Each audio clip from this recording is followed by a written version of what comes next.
A few Thanks, months Leland. ago, we lamented that in a country of 330 million, Mr. Trump and Mr. Biden in 2024 was really the best we could do. That seemed to be a difficult position to be in. Well, how about Ron DeSantis of Florida versus Gavin Newsom of California? Newsom likes the idea, or at least the publicity of it, and he spent $100,000 to buy airtime in Florida for this ad.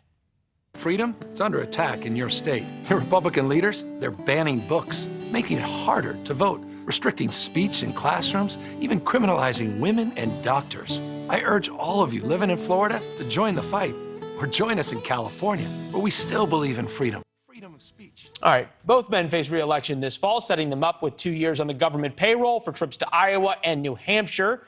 Chris Stirewalt is here. He will be in Iowa and New Hampshire a lot in the coming months and years. NewsNation political editor, columnist at The Dispatch. All right. This obviously wasn't about trying to get people in Florida to move to California.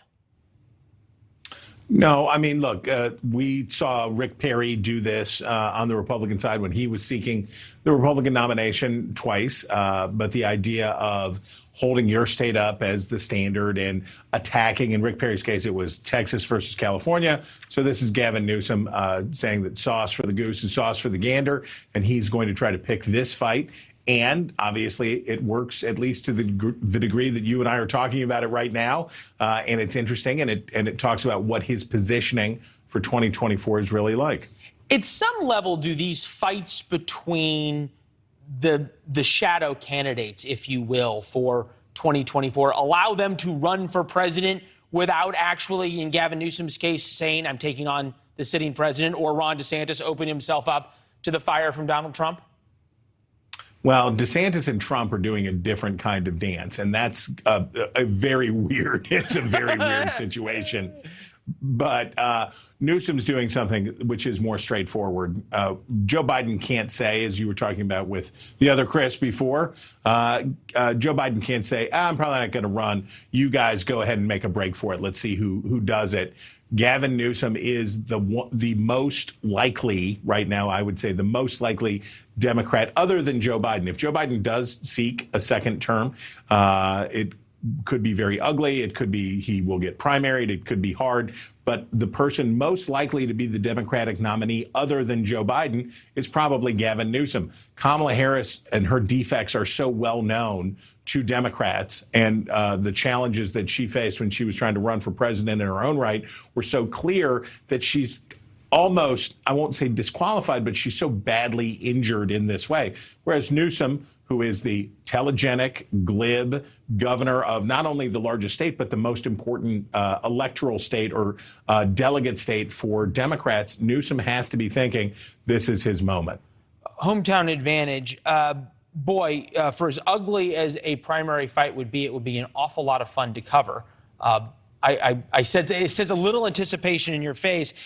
Newsom versus DeSantis polling, Newsom 39, DeSantis 36. Does any of this mean anything except for the fact that it's kind of surprising how well Democrats still do either in the generic ballot or, in this case, up against a Republican? So what both parties tend to forget is that right now I can tell you how 80% of the vote in 2024 is going to go because it's already spoken for, right? You got 40% of the people who are going to vote Republican. You got 40% of the people who are going to vote Democratic, probably. And then the fight is over those persuadable voters who are less ideological.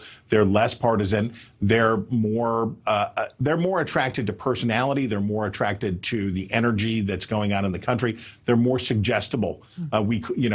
These are, if you have a high propensity voter who is also persuadable, then you have the unicorn that every political consultant, every ad maker, every candidate is looking for. What this poll tells us is you start out today and you got 40% of the people are going to vote for the Republican. You got 40% of the people are going to vote for the Democrat. And then it's the fight for that last 20%. The discussion of the unicorn for the next 2.5 years. Chris Stirewalt, it's good to see you, my friend. Thank you. You bet. All right, coming up. Thanks for watching. Go to newsnationnow.com to find NewsNation on your television provider. And don't forget to subscribe. Click the red button to get more of NewsNation's fact-driven, unbiased coverage.